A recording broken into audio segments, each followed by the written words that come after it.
અત્યાર સુધી સ્મૃતિ વિશેની વાત કરીએ છીએ. આપણે સ્મૃતિના અર્થની વાત કરી છે, એના જુદા જુદા પ્રકારોની આપણે માહિતી મેળવી છે, એના જુદા જુદા મોડેલની પણ આપણે વાત કરેલી છે.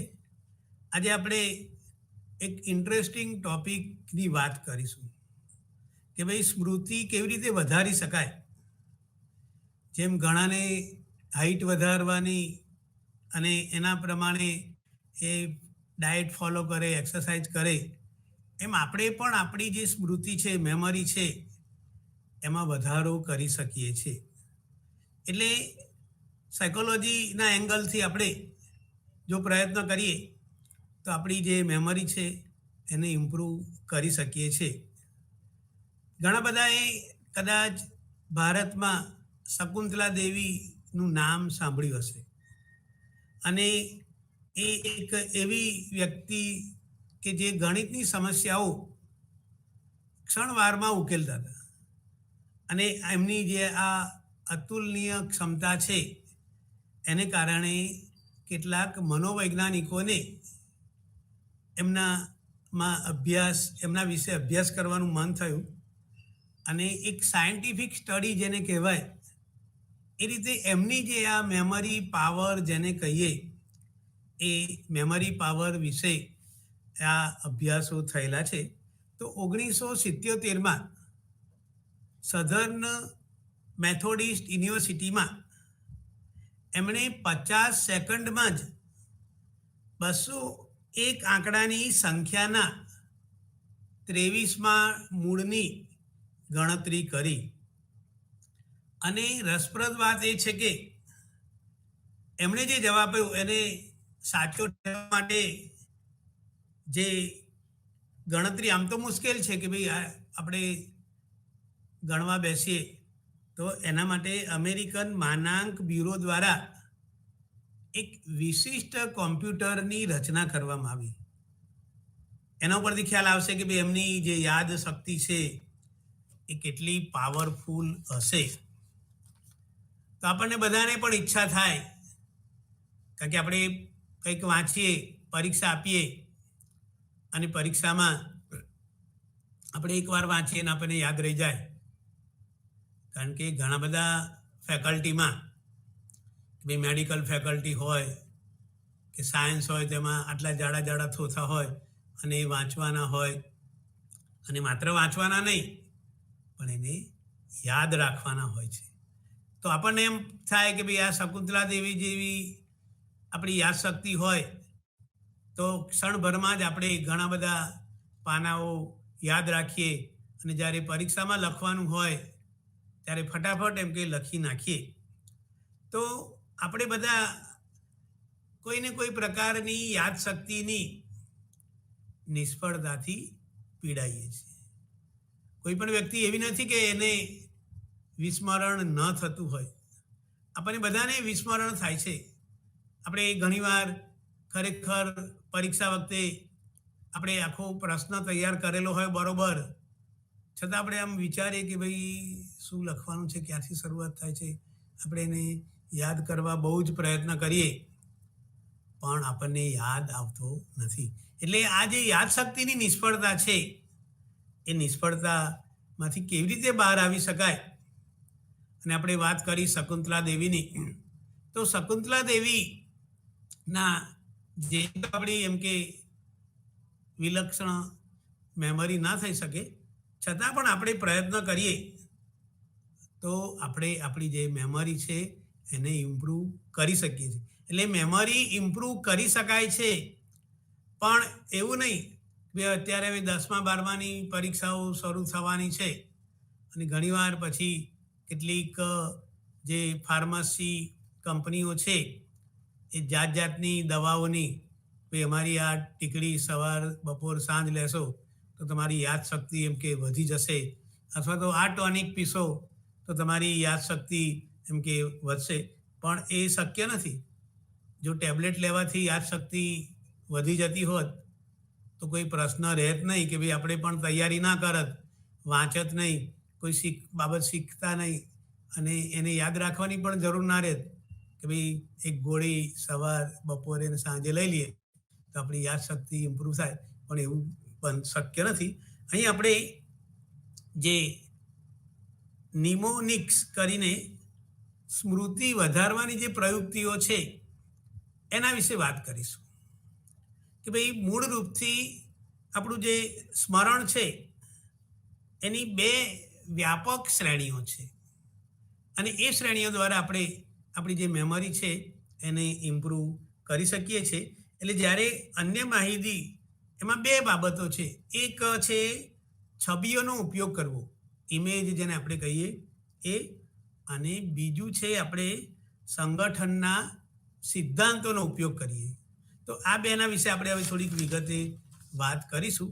અને જો તમે એને ધ્યાનથી સમજશો અને પછી એને આધારે સમજીને તમે એનો અમલ કરશો તો ચોક્કસ તમે તમારી યાદશક્તિને વધારી શકશો.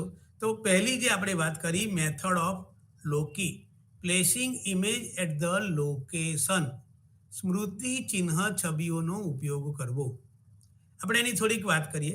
લોકી એટલે એક સ્થાન, પ્લેસ.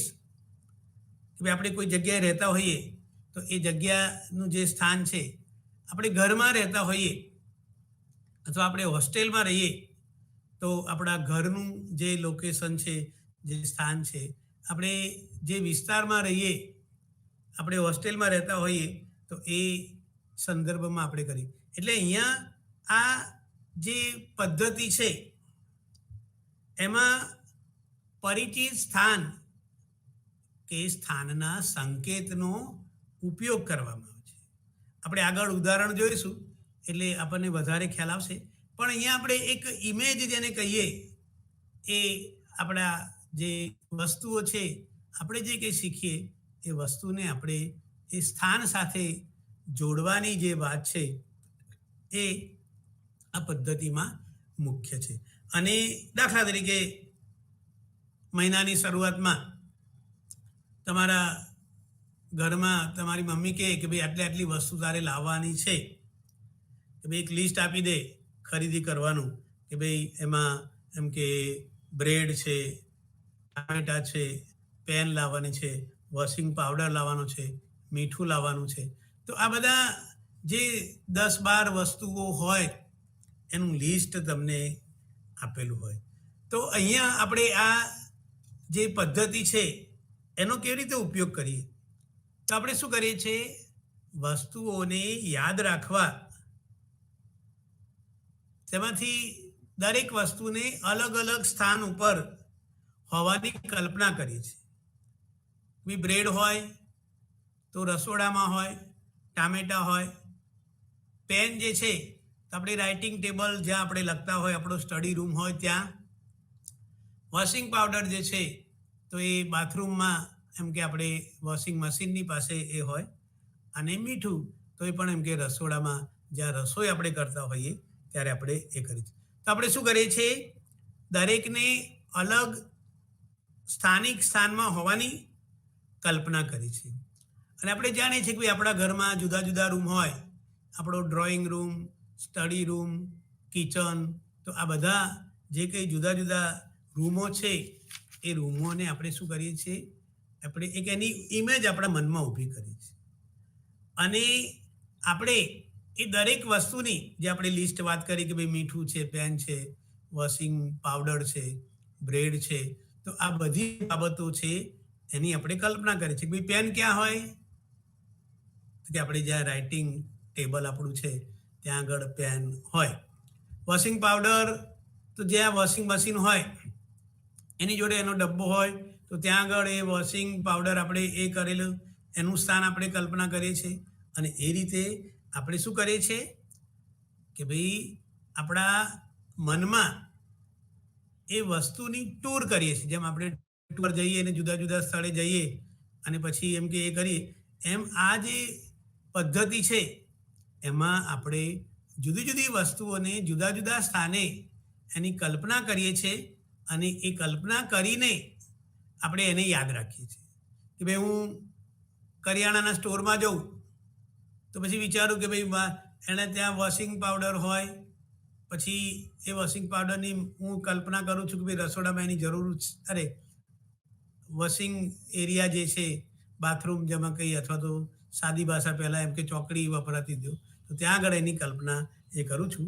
અને આ રીતે આપણે એમ કે એક ક્રમમાં ભાઈ પહેલાં રસોડાની વસ્તુઓ, પછી આપણે આ જે બાથરૂમની વસ્તુઓ છે, અને પછી આપણે આપણો જે રીડિંગ રૂમ છે ત્યાંને આપણે એ કરીએ. તો આ રીતે આપણે પ્રવાસ કરીને એ બધી વસ્તુઓને યાદ રાખીએ છીએ. તો આ જે લોકીની પદ્ધતિ છે એમાં આપણે શું કરીએ છીએ, એક ઇમેજ આપણા મનમાં ઊભી કરી છે કે ભાઈ આપણે આપણા ઘરમાં રહીએ છીએ વર્ષોથી, આપણને ખબર છે કે ભાઈ આપણા ઘરમાં આપણે એન્ટર થઈએ તો ડ્રોઈંગ રૂમ આવે, પછી આગળ ડાબી બાજુ એમ કે રસોડું છે, રસોડા પછી એમ કે વોશ એરિયા છે, ચોકડી જેને કહીએ, અને પછી આપણે એમ કે પાછા જમણી બાજુ જઈએ તો એમ કે બાથરૂમ અને એ છે, સામે બેડરૂમ છે, પછી એની જોડે એમ કે આપણો રીડિંગ રૂમ છે. અને આ રીતે આપણે એ બધા જે છે એનાથી પરિચિત છીએ કે ભાઈ તમને પણ હું કહું કે આંખો બંધ કરીને તમારા ઘરના રૂમોની કલ્પના કરો તો તમે કહેશો કે ભાઈ ડાબી બાજુ એન્ટર થઈએ એટલે રસોડું આવે, પછી એમ કે ડ્રોઈંગ રૂમ આવે, ડ્રોઈંગ રૂમ પછી એની સામે એમ કે આ બેડરૂમ હોય, રીડિંગ રૂમ હોય, અને એ રીતે આપણે એને એ કરી છે. બીજી જે પદ્ધતિ છે કીવર્ડ રીત કે પદ્ધતિ, તો અહીંયા કી શબ્દ આપણને બધાને ખબર છે ભાઈ કોમ્પ્યુટરના અથવા તો ભૂતકાળમાં ટાઈપિંગની કી બધી જુદી જુદી હતી, કોમ્પ્યુટરમાં પણ એ બધી કી આપી હોય છે, મોબાઈલમાં પણ આપણે જોઈએ છે કે ભાઈ એ જે કી છે. તો અહીંયા આ પદ્ધતિનો ઉપયોગ આપણે શબ્દો શીખવામાં અને ખાસ કરીને એમ કે વિદેશી ભાષા આપણે શીખવાની હોય, અને આપણે જાણીએ છીએ કે ભાઈ હવે કદાચ તમને બધાને ખબર હશે કે ભાઈ જર્મનીના વડાપ્રધાન કે રાષ્ટ્રપ્રમુખ ભારતમાં આવે, અથવા ચીનના પ્રમુખ આવે અને ઇન્ડિયાના પીએમ જોડે બેસે, તો જો તમે ધ્યાન રાખો તો એ 2 જણ બેઠા હોય અને બેની વચમાં એક વ્યક્તિ બેઠેલી હોય છે, જે આપણે એને દુભાષિયા કહીએ છીએ. એ વ્યક્તિ ભારતની એટલે કે હિન્દી અને અંગ્રેજી ભાષા જાણતી હોય, અને ચીનના પ્રમુખ હોય તો એ ચીનની ભાષા પણ જાણતી હોય, જર્મની ભાષા જાણતી હોય. તો અહીંયા આપણે આ જે વિદેશી ભાષા શીખવાની હોય તો એમાં આપણે એમ કે આ પદ્ધતિનો ઉપયોગ કરીએ છીએ. કોઈ 2 માહિતીઓની છબીનો આપણે ઉપયોગ કરીને આપણે એને જોડીએ છીએ. ભાઈ જુદી જુદી જે 2 માહિતી છે એની એક ઇમેજ આપણે કરીએ અને પછી આપણે એનું એક જોડાણ એનું એમ કે એ કરીએ છીએ. દાખલા તરીકે આપણે અંગ્રેજી ભાષાના શબ્દનો આપણે વિસ્તાર કરવા માગીએ છીએ. ભાઈ આપણે જે કંઈ શબ્દો જાણીએ છીએ, અને ઘણાને રસ હોય નવા નવા શબ્દો જાણવાની, અને એ એમ કે એ કરવા માગે. દાખલા તરીકે એક શબ્દ છે કે ભાઈ શબ્દ છે ચીસ પાડવી, અથવા બૂમો પાડવી કે ઘાંટા પાડવા, અને એ શેની સાથે સંકળાયેલું છે? ક્રોધિત, જે એંગર જેને કહીએ એની સાથે સંકળાયેલું છે. અને એ કેવું છે કે ભાઈ કોઈ નોર્મલી હોય, કોઈ ઘાંટા પાડે, બૂમો પાડે, તો આપણે એને ચીસો પાડે, મોટે મોટેથી બૂમો પાડે, તો આપણે એને ખરાબ સ્વભાવની અભિવ્યક્તિના રૂપમાં ગણીએ છીએ. તો આ જે એ છે, હવે આપણે શું કરીએ છીએ કે ભાઈ આ પ્રકારની જે બાબત છે, તો પહેલાં તેનો અર્થ જાણવાને માટે આપણે એક કીવર્ડ શોધીએ છીએ, અને એક પરિચિત શબ્દ કે જે લક્ષ્ય શબ્દના સમાન લાગતો હોય, તો એના માટેનો શબ્દ છે સ્કોલ. ટાર્ગેટ વર્ડ આપણો શું થયો? સ્કાઉલ અથવા સ્કોલ. તો આપણે શું કરીએ છીએ, એક છબીનો ઉપયોગ કરીને આપણે આપણો જે શબ્દ છે, લક્ષ્ય શબ્દ, એને કીવર્ડથી જોડવાનો પ્રયત્ન કરીએ છીએ. કારણ કે અહીંયા આ જે શબ્દ છે ગુરકવું, તો જો તમે ઘુવડનું ચિત્ર જોયું હશે તો ઘુવડનો ચહેરો પણ કેવો હોય છે કે ભાઈ આમ ક્રોધિત હોય એનો ચહેરો જોઈને. તો પછી આપણે શું કરીએ છીએ કે ભાઈ આ જે ઘુવડની તસવીર છે એને જોઈને આપણે સ્કોલ શબ્દ એમ કે એ કરીએ છીએ. એટલે આપણે આ રીતે જુદા જુદા શબ્દોને એનું એક પિક્ચરની ઇમેજ કરીએ છીએ અને પછી એ શબ્દને આધારે આપણે એને યાદ રાખવા પ્રયત્ન કરીએ છીએ. ભાઈ જ્યારે જ્યારે હું ઘુવડ જોઉં અથવા તો ઘુવડ જોઈને મને સ્કોલ શબ્દ યાદ આવે અને એ રીતે એ શબ્દને શીખવા પ્રયત્ન કરું. તો આ જે પદ્ધતિ છે કે ભાઈ આપણે ઘુવડની તસવીરની કલ્પના કરી અને પેલો જે શબ્દ છે એને આપણે યાદ રાખવા એનું જોડાણ એની સાથે કરેલું છે. તો આ અંગેના જુદા જુદા જે કંઈ અભ્યાસો છે એ કે ભાઈ શીખવાની પરિભાષા કે શબ્દાવલીને શીખવાની આ રીત આપણે ગોખીને આપણે કહીએ છીએ ને ઘણા બહુ ગોખતા હોય છે કે ભાઈ ગોખણીઓ છે ગોખણ પટ્ટી કરે એ એમ કે બબડા જ કરે અને એ ગોખીને વસ્તુ યાદ રાખે. પણ જો આપણે એના કરતાં આ રીતે આપણે યાદ રાખવા પ્રયત્ન કરીએ તો એ વધારે સારી રીતે યાદ રહે છે. એટલે ગોખવાને બદલે આપણે શું કરીએ છીએ, આ જે કોઈ બીજા આકૃતિ સાથે એનું જોડાણ કરીને એ શબ્દને યાદ કરવા પ્રયત્ન કરીએ. તો આપણે જો આ બે વાતની ધ્યાનમાં રાખીએ, એક આપણે ઇમેજ છબી ઊભી કરીએ અને બીજું આપણે એનું જોડાણ કરીએ અને એ બે રીત દ્વારા આપણે જે શીખવાનું છે, જે યાદ રાખવાનું છે એને આપણે સારી રીતે યાદ રાખી શકીએ છીએ. ત્યાર પછી એમાં બીજી આપણી જે મેમરી ઇમ્પ્રુવમેન્ટની ટેકનિક છે એ છે સંગઠનનો ઉપયોગ કરતી સ્મૃતિ ચિહ્ન પદ્ધતિ. તો અહીંયા આ જે પદ્ધતિ છે તો આપણે શીખતી વખતે શીખવાની જે સામગ્રી છે એનું પુનર્ગઠન કરીએ છીએ કે ભાઈ જે કંઈ આપણે બાબતો શીખીએ તો એ બાબતને આપણે એમ કે એક ચોક્કસ રીતે એ માહિતીને શીખીએ છીએ અને પુનઃ પ્રાપ્ત કરવાની, કારણ કે મેમરીની આપણે જ્યારે વાત કરી ત્યારે એમાં 3 બાબતોની વાત કરી છે. જો આપણે યાદ કરવા પ્રયત્ન કરીએ તો પહેલું આપણે શું કર્યું હતું, વાત કરી હતી રેખાંકન, કે ભાઈ રેખાઓ એમ કે એ આપણે જે કંઈ શીખેલું થાય પછી એનો સંગ્રહ થાય, સ્ટોરેજ, અને પછી એની પુનઃ પ્રાપ્તિ. તો જ આપણે આપણી જે શીખેલી બાબતો છે એને યાદ રાખી શકીએ છીએ.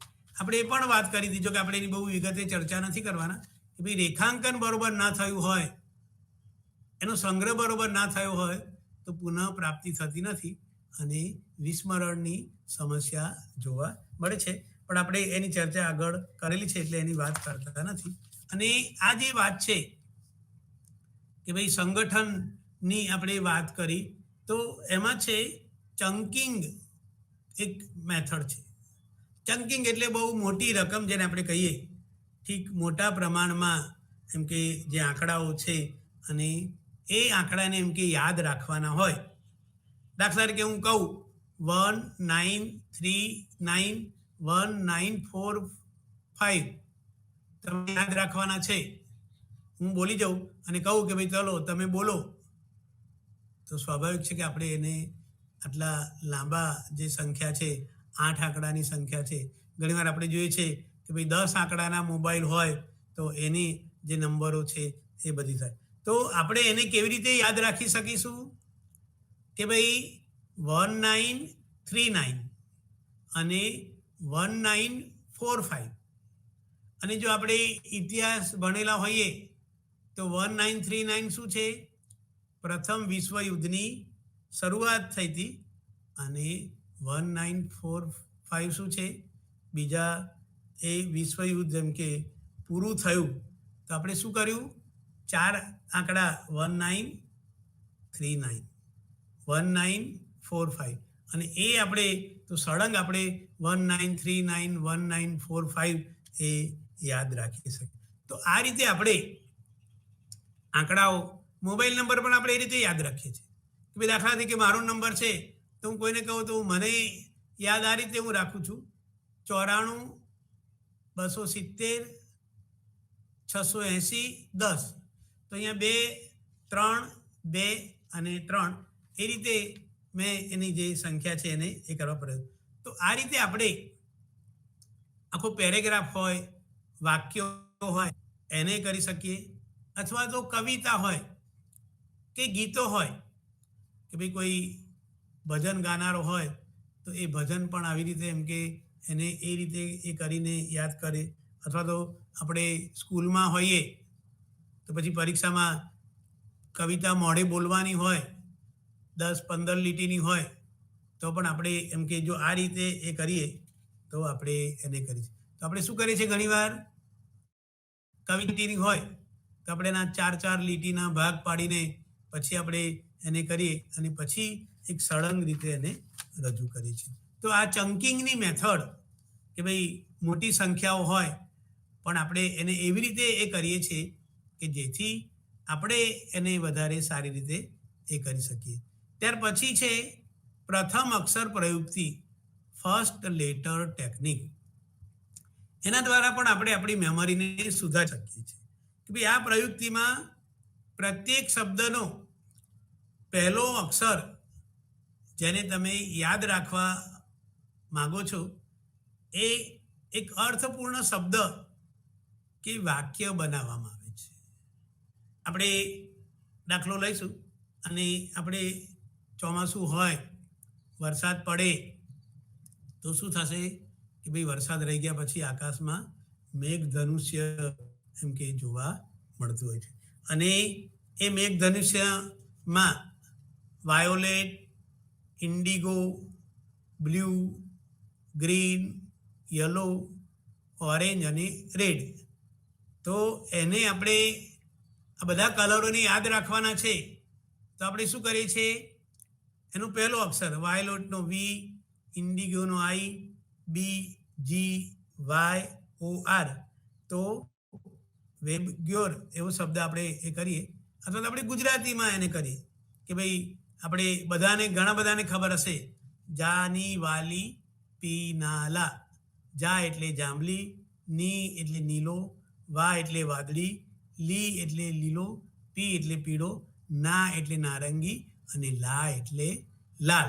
તો આ જાની વાલી પીનાલા જો તમને યાદ રહી જાય તો પછી એને આધારે તમે એમ કે જે આખું તમારું કલરો આટલા છે એ 2, 2, 4, 2, 6 અને 7 છે, તો 7ના નામ તમે સહેલાઈથી યાદ રાખી શકો છો. એટલે એ વાત કે ભાઈ આપણે પ્રથમ અક્ષર લઈએ અને ઘણી બધી વાર આપણે કોઈ વસ્તુ હોય તો એના દરેકના પહેલા અક્ષર, અને જો આપણે ગોખી નાખ્યા હોય અને પછી આપણે પહેલો અક્ષર યાદ કરીએ તો આખો શબ્દ કે વાક્ય આપણને યાદ આવે.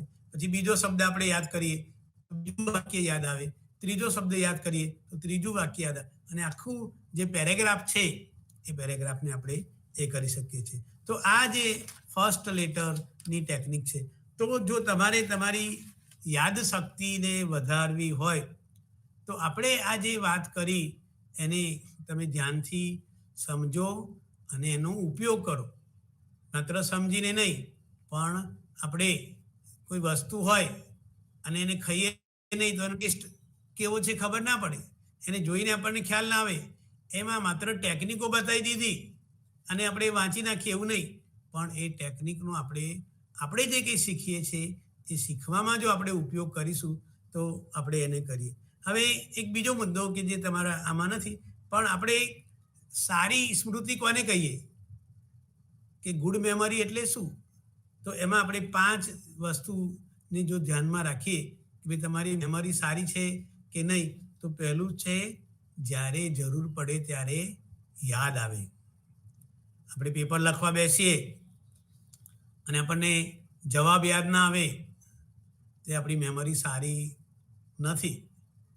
આપણે કોઈ જગ્યાએ ભાષણ કરવાનું હોય, આપણે હમણાં વાત કરી કે ભાઈ કવિતા પઠન કરવાનું હોય, ગાવાનું હોય, અથવા ગીતાના શ્લોકોની સ્પર્ધા હોય અને શ્લોક એમ કે યાદ કરે, એટલે મેમરી કેવી હોય જોઈએ, જ્યારે જરૂર પડે ત્યારે યાદ આવે. એ મહત્વનું છે. બીજું છે જેટલી વિગતોની જરૂર હોય તે તમામ વિગતોનું સ્મરણ થાય. કોઈ ટોપિકમાં 10 પેટા મુદ્દા છે તો એ 10 આપણને સ્મરણ થાય તો આપણી મેમરી સારી. ઘણીવાર આપણે જોઈએ છે ને કે ભાઈ આપણે લખવા બેસીએ અને ચોથા કે પાંચમા મુદ્દે આવીએ અને પછી આપણને થાય કે હવે આના પછી શું હશે, આપણે વિચાર કરીએ અને પછી આપણે એમ કે છઠ્ઠા મુદ્દાથી આગળ જઈ જ ના શકીએ. એવું નહીં કે ભાઈ આપણને એ 10 મુદ્દા એમ કે એ થાય. ત્રીજું છે, જેટલા પ્રમાણમાં જરૂર હોય તેટલા પ્રમાણમાં વિગતોનું સ્મરણ થાય. કે ભાઈ એનું જે પ્રપોર્શન છે એ પણ મહત્વનું છે કે ભાઈ જેટલા પ્રમાણમાં જે પ્રશ્ન છે એના વિશેની એ થાય. અને ચોથું, જે વિગતોની જરૂર નથી, આ બહુ મહત્વનું છે, જે વિગતોની જરૂર નથી તે વિગતો સ્મરણ કરવાની પ્રક્રિયામાં દાખલ ના થઈ જાય. કારણ કે ઘણીવાર આપણે કોઈ વસ્તુ વાંચીએ અથવા કોઈનું લેક્ચર હોય તેમાં ઘણી બધી વાતો આવતી હોય છે અને ઘણીવાર કેટલીક વાત એવી હોય કે જેનો મુખ્ય મુદ્દો છે એની સાથે સંબંધ ના હોય, પણ પછી આપણે જ્યારે એને યાદ કરવા પ્રયત્ન કરીએ ત્યારે આજે બિનજરૂરી જેને મુદ્દાઓ કહીએ એ એમ કે અવરોધરૂપ બનતા હોય છે. તો એ પણ મહત્વનું છે કે ભાઈ જેની જરૂર નથી એ વખતે આપણને યાદ ના આવે અને પછી એમાં ઇન્ટરફિયર ના કરે એ જરૂર છે. અને પાંચમું છે, બિનજરૂરી વિગતોનું વિસ્મરણ થાય. ભાઈ મારે કોઈ મુદ્દામાં 5 બાબતો કે ભાઈ સ્મૃતિના 3 પ્રકારો છે તો 3 પ્રકારો જ મને યાદ રહે અને બીજી જે બાબતો છે એ એમ કે ભૂલાઈ જાય એ જરૂરી છે. એટલે આપણે શીખીએ, આપણે વાંચીએ ત્યારે ઘણી બધી બાબતોને આપણે કરી છે, આપણે હમણાં વાત કરી, પણ એમાંથી કંઈ બધી બાબતો મહત્વની હોતી નથી. કોઈ પાઠ શીખીએ તેમાં અમુક જ મુદ્દા મહત્વના હોય તો જે બિનજરૂરી મુદ્દાઓ છે એ મુદ્દાઓને આપણે એમ કે એ કરીએ. ત્યાર પછી આપણે હવે જે છેલ્લો મુદ્દો છે આ મેમરીના, આજે આપણે આ યુનિટ પૂરું કરવાના છે તો એમાં છેલ્લું છે રોજિંદા જીવનમાં સ્મૃતિનો ઉપયોગ, application of memory in every day life. કે ભાઈ આપણે આપણા રોજિંદા જીવનમાં આ જે યાદશક્તિ છે, જે મેમરી છે, સ્મૃતિ છે, સ્મરણ છે, એનો કેવી રીતે ઉપયોગ કરીએ છીએ. કે ભાઈ અત્યાર સુધી આપણે સ્મૃતિના મોડેલ, એના જે ભૂલવાના કારણો, સ્મૃતિ કેવી રીતે સુધારી શકે છેલ્લે અમને વાત કરી, તો એ બધી વાત કરી. તો રોજિંદા જીવનમાં આપણે 3 રીતે આપણે સ્મૃતિના ઉપયોગો કરીએ છીએ. પહેલું છે આત્મકથનાત્મક મેમરી, ખોટી સ્મૃતિ અને ફ્લેશ બલ્બ સ્મૃતિ. તો આ 3ની આપણે વિગતે વાત કરીએ છીએ. પહેલું છે આત્મકથાત્મક સ્મૃતિ.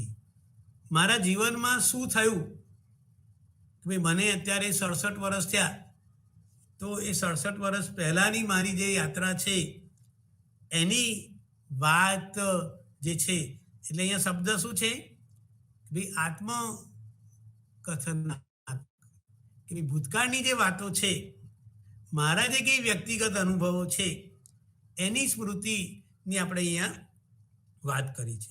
અને આપણી આ જે આત્મકથનાત્મક સ્મૃતિ છે એ સામાન્ય રીતે કેવી હોય છે, સટીક હોય છે. હું 5 વર્ષનો હોઉં, સાયકલ ચલાવતા પડી ગયો હોઉં અને મને વાગ્યું હોય, પછી હું પહેલી વાર સ્કૂલમાં ગયો હોઉં, પછી અમે નવી જગ્યાએ રહેવા જઈએ, હું કોલેજમાં આવું, ત્યાર પછી હું માસ્ટર ડિગ્રી કરું, પછી હું પીએચડી કરું, પછી મને જોબ મળે અને પછી હું જોબ એક જગ્યાએથી બીજી જગ્યાએ જઉં અને પછી મારા લગ્ન થાય, પછી મને સંતાનો થાય, પછી હું કોઈ જગ્યાએ મારું પોતાનું મકાન રાખું, વાહન લાવું. તો આ બધી જે કંઈક બધી ઘટનાઓ છે એ ઘટનાઓને આપણે એમ કે મોટે ભાગે યાદ રાખતા હોય છે. ભાઈ આપણા આ જે જીવનમાં એક પછી એક 5 વર્ષ, 10, 15, 20, 25, 30 એમ આપણે જુદા જુદા જે કંઈ વર્ષો છે એ ઘટનાને યાદ કરીએ છીએ કે કેમ, તો જુદા જુદા અભ્યાસો થયા છે.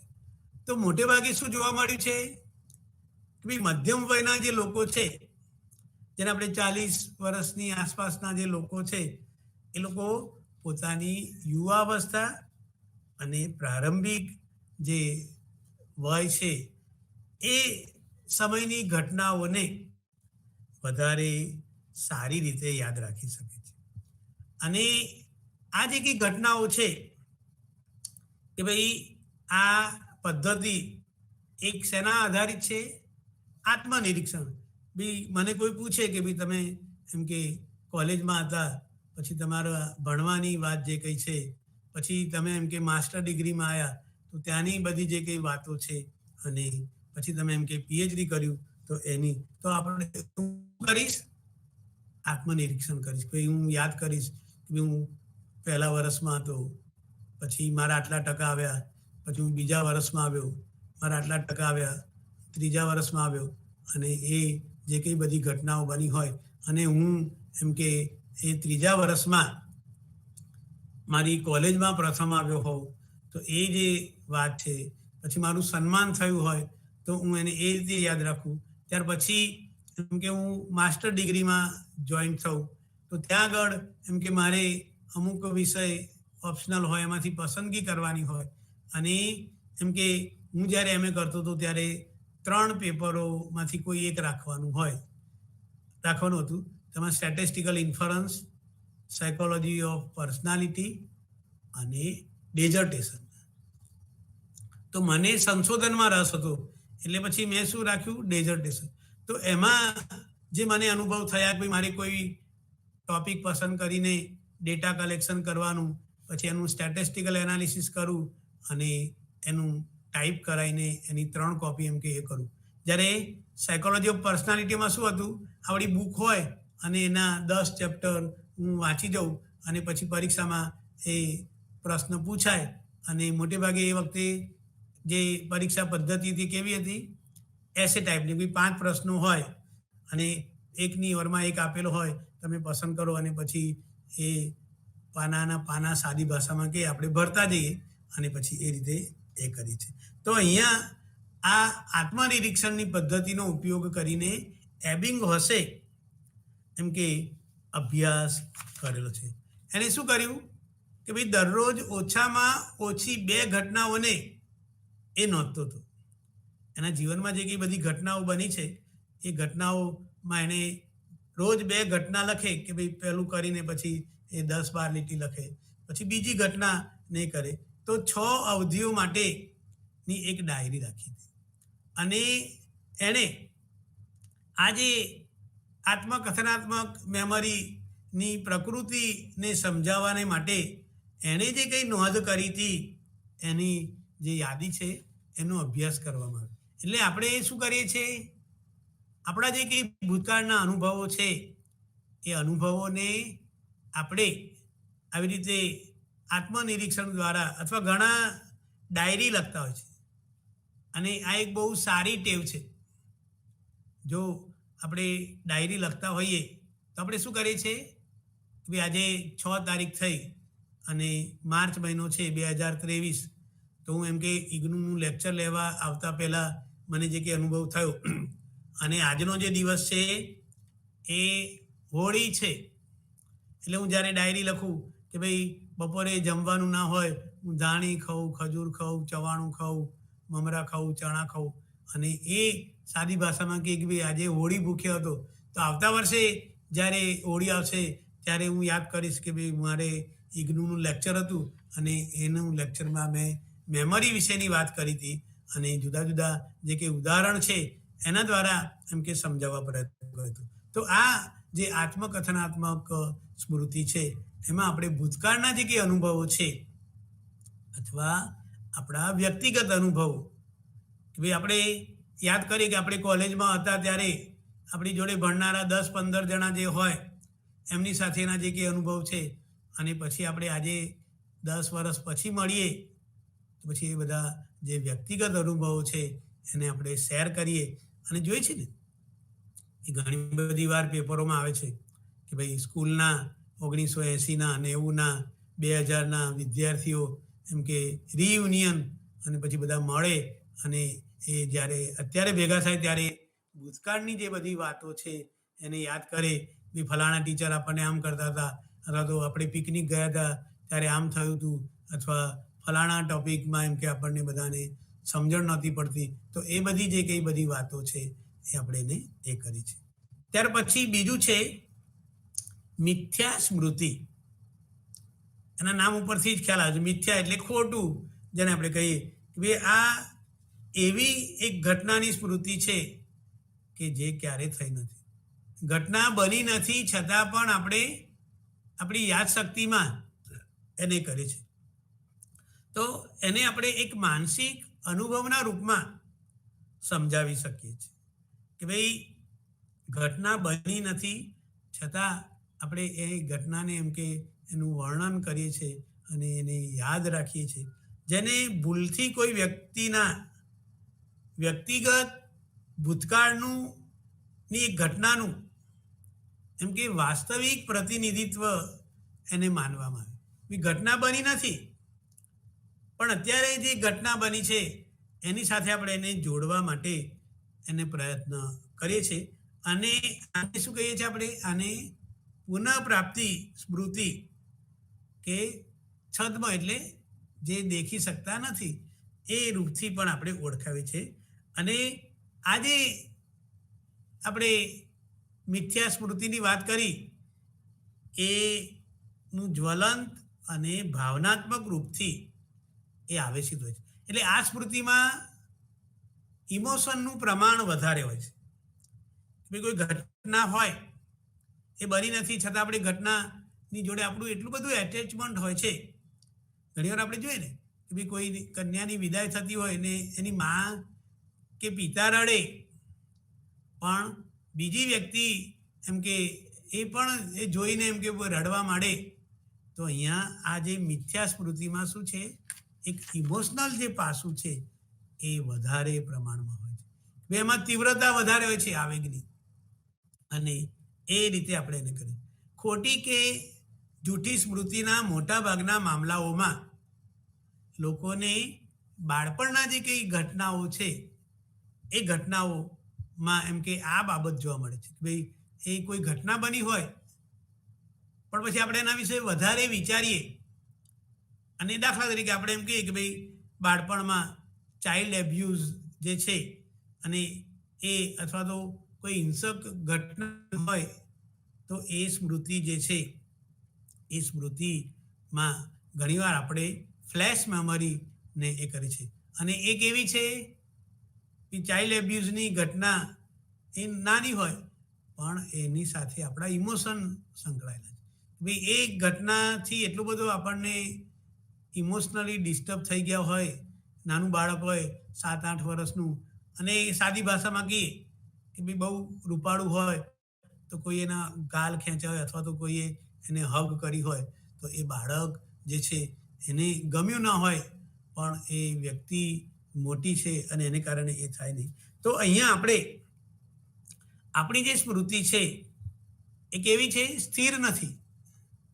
અને એમાં આપણે સરળતાથી હેરફેર કરી શકીએ છીએ. ઘણીવાર આપણે પેપરોમાં વાંચીએ છીએ ને, કોઈ સેલિબ્રિટી હોય પછી કહેશે કે ભાઈ હું નાની હતી ત્યારે મારી જોડે એમ કે ચાઇલ્ડ એબ્યુઝની વાત એ કરે. અથવા તો કોઈ પતિ પત્ની હોય લગ્ન જીવનના શરૂઆતમાં અને પછી 10-15 વર્ષ પછી એમ કે ભાઈ મારા ઉપર પણ એમ કે ડોમેસ્ટિક વાયોલન્સની હું ભોગ બનેલી હતી કે ભોગ બનેલો હતો. તો એ જે વાત છે, એટલે અહીંયા આ જે સ્મૃતિ છે એ કેવી છે? સ્થિર નથી. અને એમાં આપણે ફેરફાર કરી શકીએ છીએ. અને એ પ્રભાવી જે સૂચનો છે એના માધ્યમથી એમાં ફેરફાર થાય છે કે ભાઈ આપણે, કારણ કે આની સાથે આપણે વાત કરી કે ભાઈ શું છે, આપણા ઇમોશન સંકળાયેલા છે. બાળક નાનું હોય અને એને આવો અનુભવ ખરાબ થયો હોય, કોઈ એને એકદમ કિસ કરી લીધી હોય, હગ કર્યું હોય, તો શું થશે? એના મનમાં જે એક નેગેટિવ થોટ ઊભો થયો હશે અને પછી જ્યારે એને કહેવામાં આવે કે તું વર્ણન કર, તો ઘણા શું કરશે? ખાસ કરીને આ જે સાયકોથેરાપી છે એમાં આ મેમરીનો ઉપયોગ થતો હોય છે.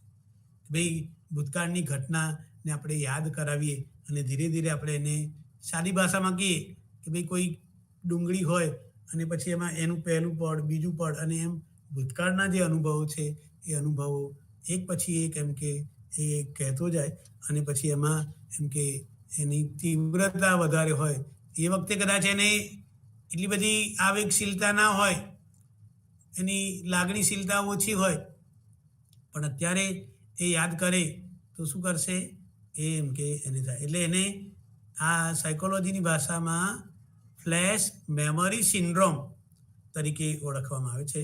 અને આ જે છે એ મનોચિકિત્સા અને ફોરેન્સિક જે સાયકોલોજી છે અને એમાં જ્યારે સાક્ષીઓની તપાસ કરવામાં આવે ત્યારે એમ કે આ બાબત જોવા મળે છે.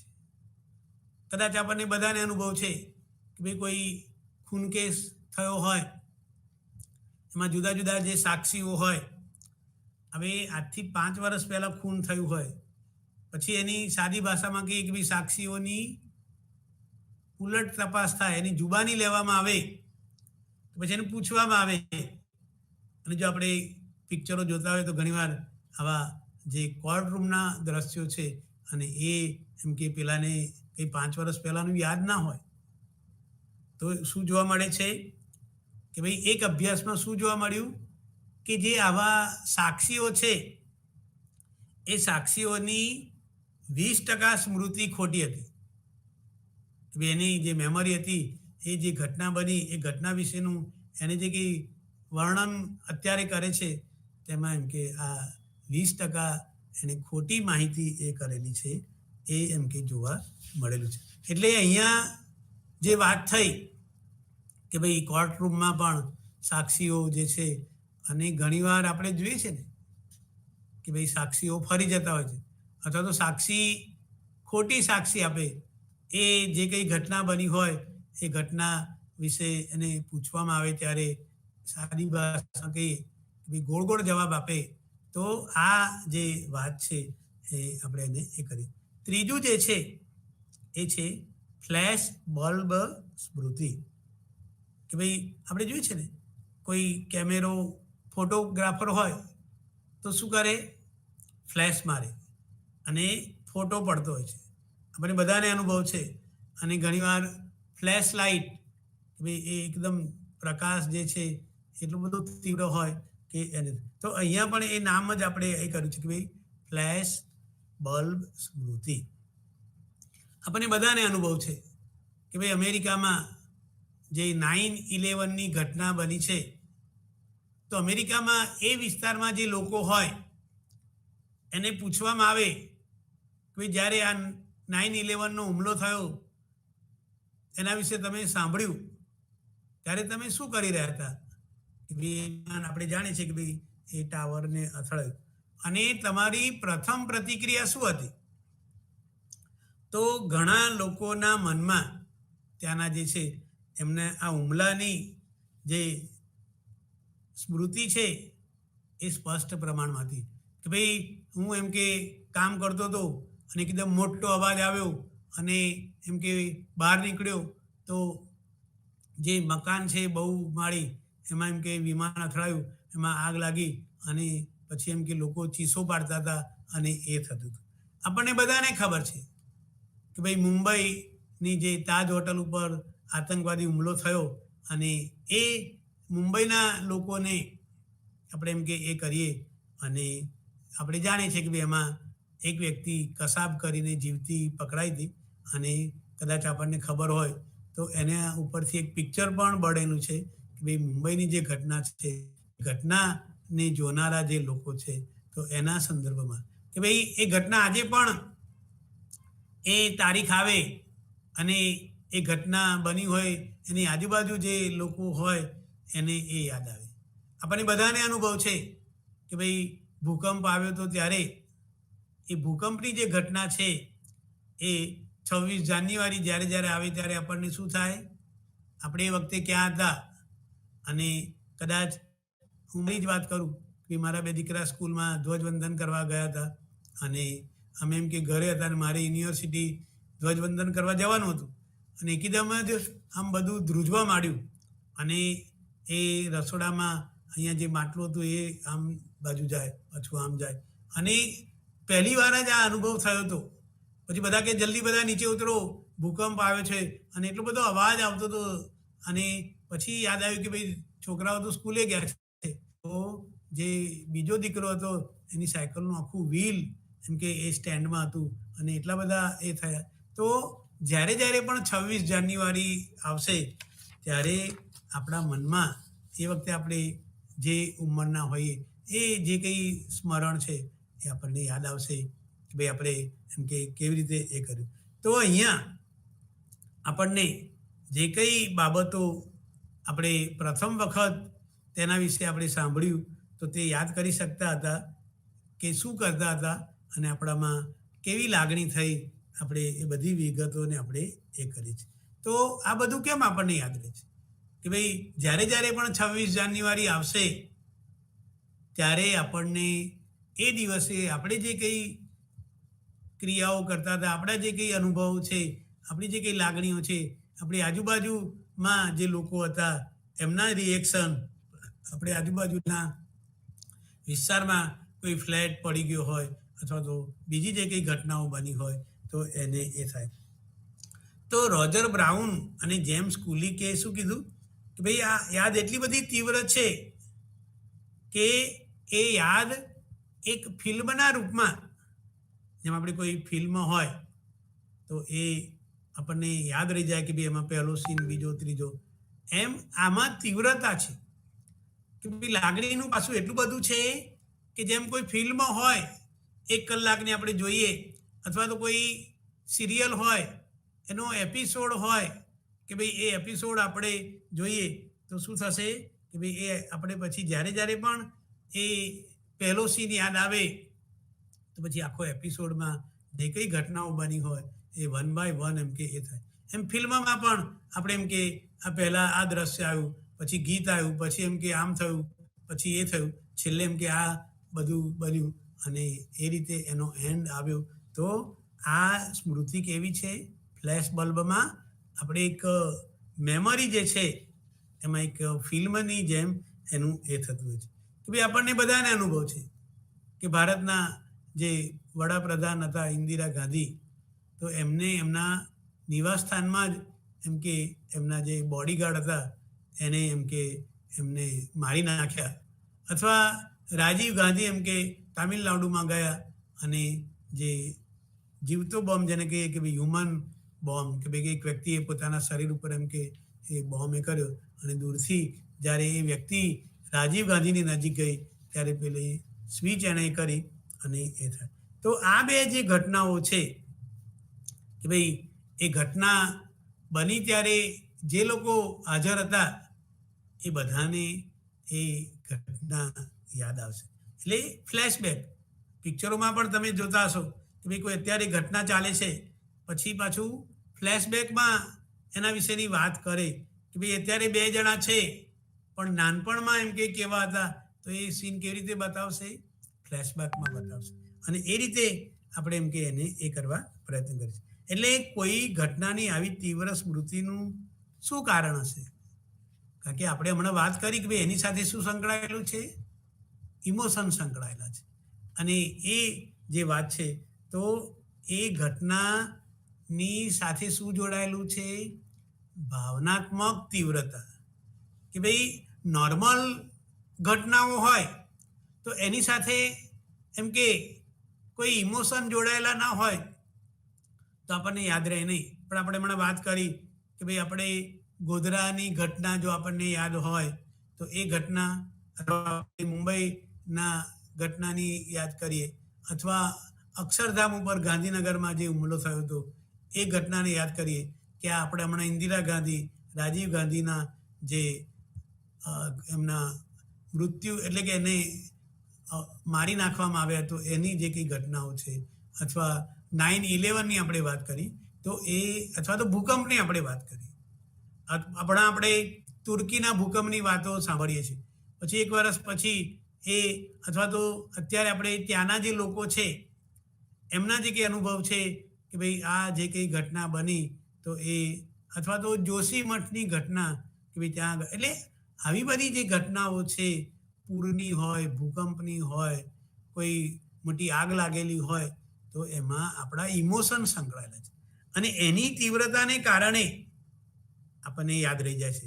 ભાઈ ગોધરા શબ્દ સાંભળતા જ આપણને આપણે ફિલ્મમાં વાત કરી ને કે ભાઈ આવું આવું આવું થયું હતું અને પોતે એમ કે ક્યાંક બહાર હોય અને એકદમ કરફ્યુ લાગે, પોતે ફસાઈ ગયા હોય અને એ બધી વાત એને યાદ આવે. એટલે ફ્લેશબેક ભૂતકાળની જે કંઈ બધી બાબતો છે એને આપણે એ કરીએ. એક અન્ય દ્રષ્ટિકોણ જણાવે છે કે મહત્વના કારણે આપણે આપણા અનુભવોનું વારંવાર પૂર્વ અભ્યાસ કરીએ છીએ.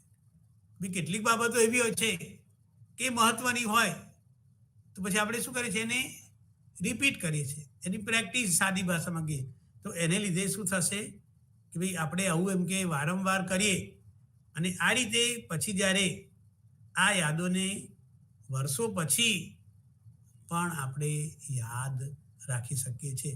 કે ભાઈ ભૂકંપની ઘટના હોય, ભલે અત્યારે 10, 15, 20, 25 વર્ષ થાય પણ આપણે એ શરૂઆતમાં આપણે કીધું ને કે ભાઈ 26 જાન્યુઆરી આવે એટલે પેપરમાં લખે અને પછી એ જે કંઈ બધી ઘટનાઓ છે એને આપણે એ કરી શકીએ. તો અહીંયા આ જે કંઈ ઘટનાઓ છે એ ઘટનાઓને આપણે ફ્લેશબેકમાં અને આપણને યાદ હોય છે કે દાખલા તરીકે આજે હોળી છે અને આજથી 5 વર્ષ પહેલાં હોળીની જે ઘટના છે કે ભાઈ હું કોલેજમાં ભણતો હોઉં અને ત્યારે જે કંઈ બાબતો એમ કે બનેલી હોય, મને રંગ પસંદ ના હોય, કોઈએ મને પરાણે રંગ એ કર્યા હોય અને પછી કોઈએ મને ઉચકીને 3-4 જણે એમ કે ત્યાં આગળ એક ખાડા જેવું બનાવ્યું હોય, કાદવ રાખ્યો હોય અને એમાં મને એમ કે નાખેલો હોય.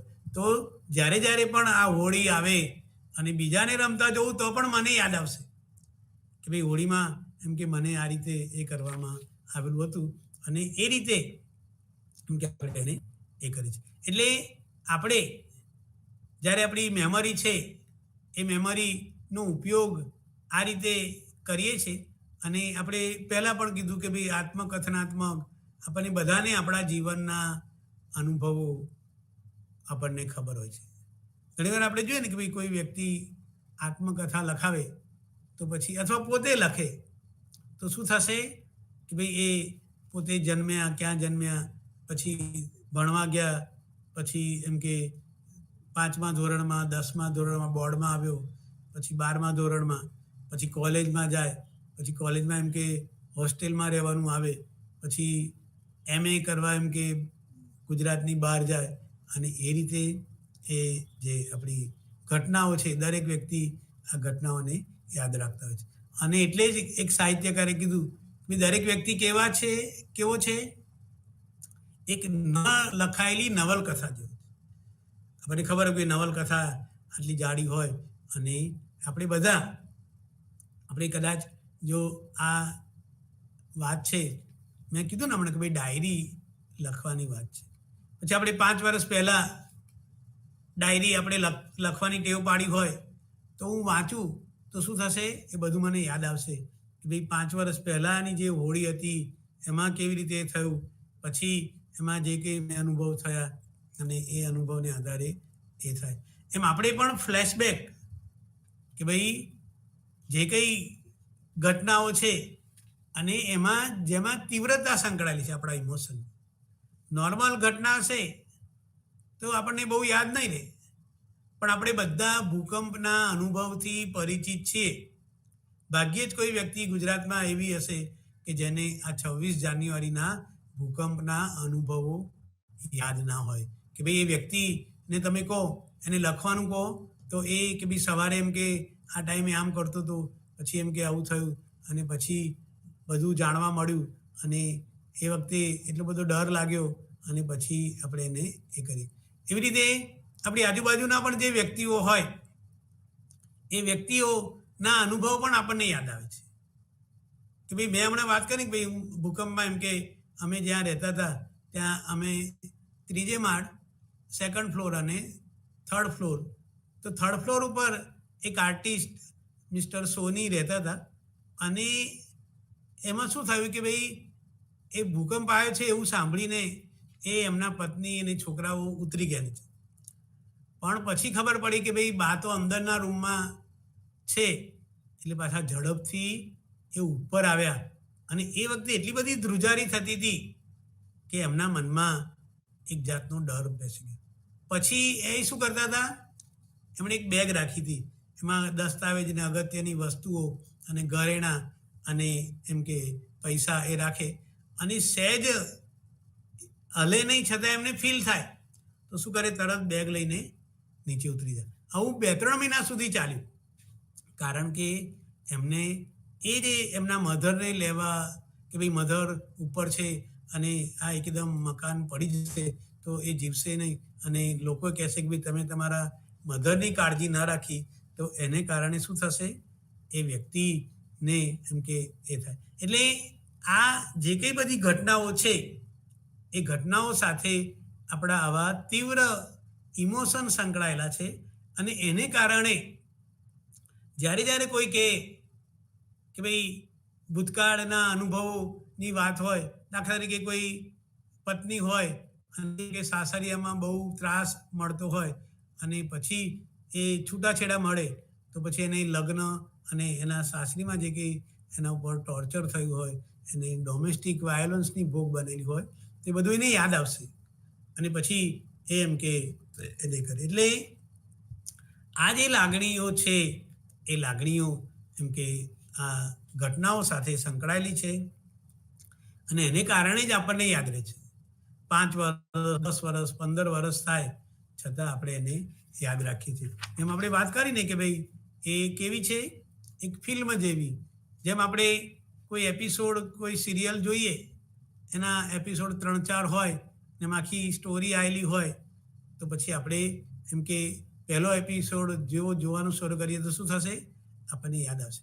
ઘણીવાર આપણે જોઈએ છે ને, કોઈ પિક્ચર આપણે બીજી વાર જોવા જઈએ, ઘણા એવા પણ હોય કે ત્રીજી વાર પણ જોતા હોય, તો પછી જ્યારે જ્યારે એ શરૂ થાય તો પછી પહેલો દ્રશ્ય આવે, પછી એ કહેશે કે હવે આમ થશે, હવે આ હીરો પેલાને મારશે, તો આપણી જોડે જે બેઠેલો છે પહેલી વાર જોવા આવેલો હોય, એ કહેશે કે ભાઈ હવે બોલ ના કરો, અમારે કંઈ તમે ભલે જોયેલું હોય તો, કારણ કે આપણી જે આ ફિલ્મ ટાઈપની મેમરી જે છે એ વધારે હોય છે, અને એને કારણે એમ કે એ થયેલું છે.